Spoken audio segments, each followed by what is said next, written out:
Hello everyone, कैसे हैं आप सब। I hope you all are fine और आपकी प्रिपरेशन भी अच्छी चल रही होगी। क्लास 12th का ये चैप्टर केमिकल काइनेटिक्स लेके आई हूँ मैं। इसके कुछ क्वेश्चंस आपको आज कराने वाली हूँ, कुछ न्यूमेरिकल्स हम यहाँ पे करने वाले हैं।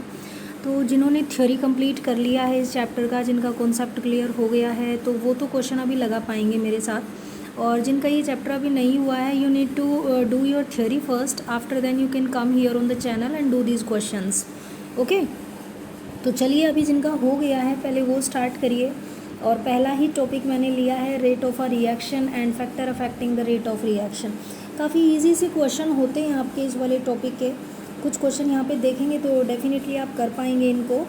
तो देखिए फर्स्ट क्वेश्चन आपको क्या दिया हुआ है कि एक रिएक्शन है जहाँ पे 2A कन्वर्ट हो रहा है 3B में। आपको रेट ऑफ रिएक्शन निकालना है विद रिस्पेक्ट टू ए के रिस्पेक्ट में आपको रेट ऑफ रिएक्शन निकालना है। तो जिन बच्चों ने किया हुआ है ना, वो अपने आप से इसको डेफिनेटली कर पाएंगे, लेकिन मैं सॉल्यूशन आपको करा देती हूँ इसका। देखिए ज़रा, ये हमारे पास रिएक्शन है 2A कन्वर्टेड इनटू 3B। तो सबसे पहले आप क्या करें, इसका ओवरऑल रेट ऑफ रिएक्शन लिखें। जब आप इसका रेट ऑफ रिएक्शन लिखते हैं तो आपको ये ज़रूर बताया गया होगा कि जो कोफिशिएंट टर्म यहाँ पे दी गई है उसको आपको डिवाइड करना है। और अगर आपको रिएक्टेंट के बारे में लिखना है तो आप माइनस का साइन इंट्रोड्यूस करेंगे, नेगेटिव साइन इंट्रोड्यूस करेंगे, so that you can represent the decrease in the concentration of reactant. और अगर आप प्रोडक्ट की बात कर रहे हैं तो जो भी टर्म है उसको डिवाइड तो करके लिखेंगे, but no need to write negative sign here, क्योंकि प्रोडक्ट बनता है एक रिएक्शन के दौरान, उसकी कॉन्सेंट्रेशन इंक्रीज होती जाती है, तो आपको पॉजिटिव साइन मेंशन करना है, ना कि नेगेटिव साइन यहाँ पे। ठीक है, तो ये आपने पहले रेट लिखा। अब उसने पूछा क्या है, dA/dt आपसे निकलवाया है। तो जो ये आपको नंबर 2 दिख रहा है यहाँ पे 1/2, इसको आप रीअरेंज करें, इसको आप राइट हैंड साइड ले जाएं और इसको सोल्व कर दें क्वेश्चन को। तो आपके पास 2/3 dB/dt आंसर आ जाएगा, जो कि आपके क्वेश्चन में ऑप्शन बी है। अभी दिखाती हूँ मैं आपको। ठीक है, ये देखिए यहाँ पे आपके क्वेश्चन में ये ऑप्शन बी था, ये वाला, ये आपका आंसर रहेगा। इजी ना। आगे देखिए नेक्स्ट क्वेश्चन क्या दिया हुआ है, write any 4 method to increase the rate of reversible reaction in forward direction. तो फैक्टर्स के बारे में पूछ रहा है कि ऐसे कोई 4 फैक्टर्स आप बताइए, ऐसे मेथड बताइए जो रेट ऑफ रिएक्शन को इंक्रीज़ करते हैं फॉरवर्ड डायरेक्शन में। ठीक है, तो यहाँ पे फर्स्ट फैक्टर आप क्या ले सकते हैं, आप कॉन्सेंट्रेशन ऑफ रिएक्टेंट ले सकते हैं। रिएक्टेंट का कॉन्सेंट्रेशन जो होता है, जितना बढ़ाओगे उतना ज़्यादा आपका रेट ऑफ रिएक्शन बढ़ता है। Got it. सेकेंड आप ऑप्शन क्या ले सकते हैं, आप सरफेस एरिया ले सकते हैं। रिएक्टेंट का सरफेस एरिया जितना ज़्यादा होगा, रेट ऑफ रिएक्शन वहाँ पे भी इंक्रीज़ होता है। थर्ड फैक्टर आप क्या ले सकते हैं, आप टेम्परेचर ले सकते हैं। टेम्परेचर में क्या है कि अगर आप 10 डिग्री का राइज़ करते हैं टेम्परेचर में, तो रेट नियरली डबल हो जाता है, ऐसा देखने को मिलता है। ठीक है, और फोर्थ फैक्टर आप यहाँ पे क्या ले सकते हैं, आप प्रेजेंस ऑफ कैटलिस्ट ले सकते हैं। कैटलिस्ट भी रेट ऑफ रिएक्शन को बढ़ा देता है, इंक्रीज़ कर देता है, एक्सेलरेट कर देता है। ठीक है, तो ये 4 फैक्टर आपको यहाँ पे लेने थे। अभी इसी क्वेश्चन का एक सेकेंड पार्ट और देखिए, what is the unit of the rate of reaction in SI unit. Rate of reaction की आपको यूनिट लिखनी है, बट ट्रिकी है क्वेश्चन, क्योंकि आपसे पूछा गया है किसमें, SI सिस्टम में पूछा गया है, वो आपको ध्यान देना है। पहले आप सिंपल यूनिट लिखिए।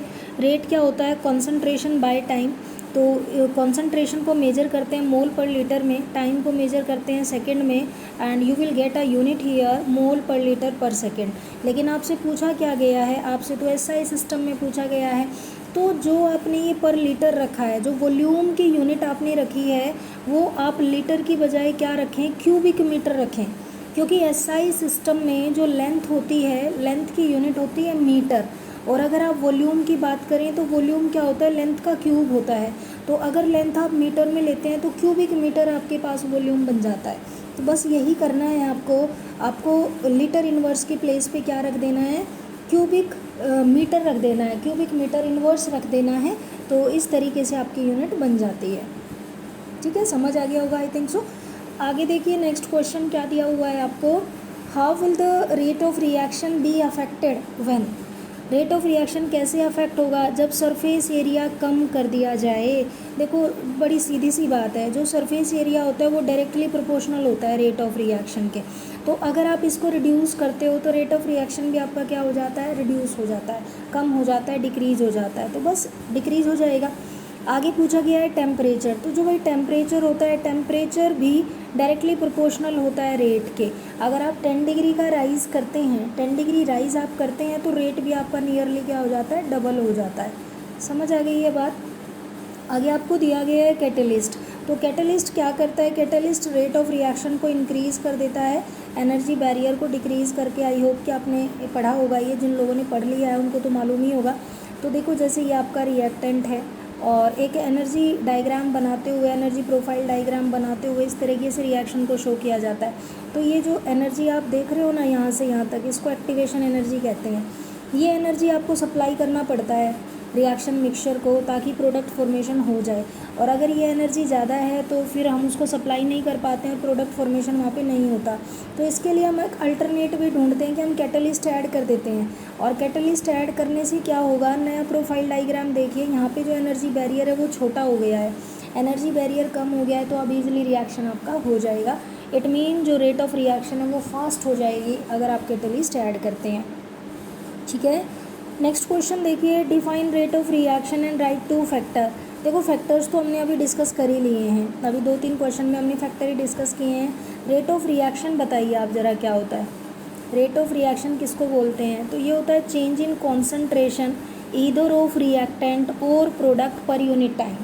यही होता है ना, इन शॉर्ट आप कह सकते हैं concentration by time.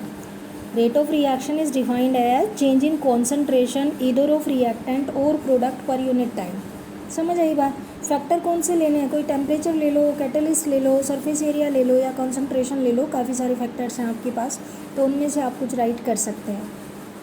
Got it. आगे देखिए क्वेश्चन नंबर 5। क्वेश्चन नंबर 5 में आपको क्या दिया गया है, in the given reaction A react with 3B and to form 2C। ठीक है, ये वाला रिएक्शन देखिए ज़रा, ये रिएक्शन बनाया गया है। Rate of formation of C आपको गिवन है, आपको बनाना है रेट ऑफ रिएक्शन और आपको बताना है rate of disappearance of B। Okay, तो ये वाली चीज़ें आपको कैलकुलेट करनी है। तो चलिए देखते हैं ज़रा सॉल्यूशन इसका। ये रहा आपका क्वेश्चन नंबर 5, जहाँ पे ये रिएक्शन दिखाया गया है A + 3B converted into 2C। C का फॉर्मेशन आपको 2.5 × 10⁻⁴ मोल पर लीटर पर सेकेंड दिया हुआ है। तो रेट ऑफ रिएक्शन निकालिए सबसे पहले। तो रेट तो भाई ओवरऑल रेट लिखिए आप। ओवरऑल रेट लिखने के लिए पहले जिसका गिवन है ना उसी के टर्म में लिख लो। गिवन आपका C का है, आप लिखेंगे 1/2। अभी बताया था मैंने फर्स्ट क्वेश्चन में कि जो कोफिशिएंट टर्म है उसको डिवाइड करके लिखना है। और क्योंकि आप प्रोडक्ट के लिए लिख रहे हो तो माइनस साइन आप नहीं लगाओगे, आपने राइट किया 1/2 change in concentration of C over time T। यही लिखा है ना, चेंज इन टाइम T। अब उसके बाद देखो फॉर्मेशन आपको दी हुई है C की, मीन्स ये वाली वैल्यू आपको गिवन है जो कि 2.5 × 10⁻⁴ मोल पर लीटर पर सेकेंड है। तो आप इसको इंसर्ट करें वैल्यू को, क्वेश्चन को सोल्व करें and you will gate 1.25 × 10⁻⁴ mole per litre पर सेकेंड। ठीक है, सेकेंड पार्ट में आपसे पूछा गया है कि B का डिसअपियरेंस भी निकालिए। B कितना डिसअपियर हुआ है, कितना डिकम्पोज हुआ है रिएक्टेंट, वो भी आपको निकालना है। तो अब आप B के लिए भी रेट लिखो, पहले जो उसका टर्म है उसको डिवाइड करके लिखो 1/3, माइनस का साइन लगाओ क्योंकि ये रिएक्टेंट है, change in concentration of B over delta T। ठीक है, और इसको रेट के इक्वल रख के आप कैलकुलेट कर सकते हैं। कॉन्सेप्ट क्लियर होना चाहिए भाई न्यूमेरिकल करने से पहले। अगर आप विदाउट कॉन्सेप्ट के बैठेंगे फिर आपको ये डिप्रेशन में ले जाएगा कि ये हो क्या रहा है। तो पहले अपना कॉन्सेप्ट क्लियर करें, उसके बाद ही आपके ये क्वेश्चन हो पाएंगे। देन बाकी इजी क्वेश्चन है, काफ़ी इजी क्वेश्चन है और आप इजीली यहाँ से मार्क्स ले सकते हैं, स्कोर कर सकते हैं इजीली इस टाइप के क्वेश्चन में। आगे देखिए एक क्वेश्चन और दिया हुआ है आपको, क्वेश्चन नंबर 6, जहाँ पे एक रिएक्शन है। कौन सी रिएक्शन है कि 2N2O5 रिएक्ट कर रहा है किसके साथ, नहीं सॉरी 2N2O5 कन्वर्ट हो रहा है किस में, NO2 + O2 में। The rate of formation of NO2 की फॉर्मेशन आपको गिवन है 2.8 × 10⁻³ ये आपको कॉन्सेंट्रेशन गिवन है। आपको डिसअपियरेंस निकालना है किसका, N2O5 का। तो ये डिसअपियरेंस आपको निकालनी है। अभी चलिए देखिए इसका भी सोल्यूशन। ये देखिए क्वेश्चन नंबर 6, पहले सबसे पहले रेट लिखना सीखो। अब यहाँ पे देखो रेट भी क्लियर हो जाएगा कैसे लिखते हैं।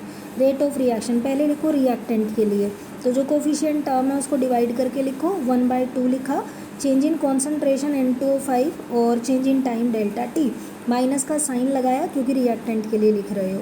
उसके बाद NO2 का लिखिए, जो टर्म है उसको 1/4 लिखें, डिवाइड करके लिखें change in concentration of NO2 over delta T, और फिर ऑक्सीजन के लिए भी आप रेट ऐसे ही लिख देंगे।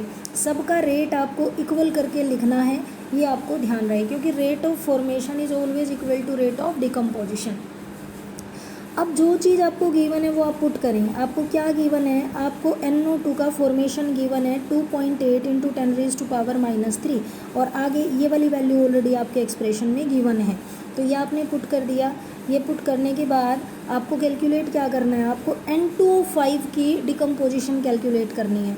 तो जो नंबर यहाँ पे ये 1/2 है, इसको सोल्व करिए, राइट हैंड साइड में ले जाएं, इसको सोल्व कर दें, और सोल्व करने के बाद आपके पास 1.4 इंटू 10⁻³ मोलर पर सेकेंड यूनिट यहाँ पे शो की गई है, तो ये आपका आंसर आ जाता है। ओवरऑल आपका जो फर्स्ट टॉपिक है, मैं यही कहूँगी कि काफ़ी इजी टॉपिक होता है काइनेटिक्स के अंदर, यहाँ से आप स्कोर ईजिली कर पाते हैं। बस यही है कि पहले आपका कॉन्सेप्ट इसके लिए क्लियर होना चाहिए। तो जो बच्चे कर चुके हैं चैप्टर को, उनके क्वेश्चन डेफिनेटली हो गए होंगे। मैंने आज आपको फर्स्ट टॉपिक कराया है, इसके बाद कल वाली क्लास में हम इसका रेट लो, ऑर्डर और मॉलिक्यूलरिटी से रिलेटेड क्वेश्चन करेंगे। ये 6 क्वेश्चन आई होप कि आपको समझ आ गए होंगे। ठीक है, तो पढ़ते रहिए ध्यान से। अगर कहीं कोई प्रॉब्लम आती है, कोई टॉपिक आपको करना है, तो आप फीडबैक दें, आप बोलें कि ये वाला टॉपिक कराना है मुझे, तो उसके अकॉर्डिंग मैं देखती हूँ फिर। ठीक है बेटा, ओके, बाय एवरीवन।